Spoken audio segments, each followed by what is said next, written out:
সময় আসে কেটে যায়, কোনো কাজে লাগে না। জীবনটা একদিন তামা হয়ে যাবে, শেষ হয়ে যাবে, পস্তাইতে থাকবো শুধু, কোনো লাভ হবে না। এই জন্য শিখেন মোটা মোটা জিনিস, এগুলা মসজিদের আদব শিখা এটা জরুরি। মসজিদে আসার আদব, ঢুকার আদব, বসার আদব, এটা শিখা আল্লাহর হুকুম, হুকুম শিখা উচিত, অথচ শিখবে না। তো রাগ হয়েন না, যেটা বুঝাইতেছিলাম সবাই মনে রাখেন, আপনাকে মসজিদে আগে আসতে হবে, আগে চলে আসেন, কোনো আপত্তি নেই।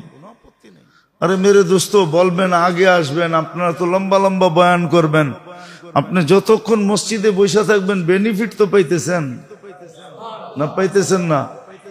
হ্যাঁ, এক ফেরেশতা রহমতের দোয়া করতেছে,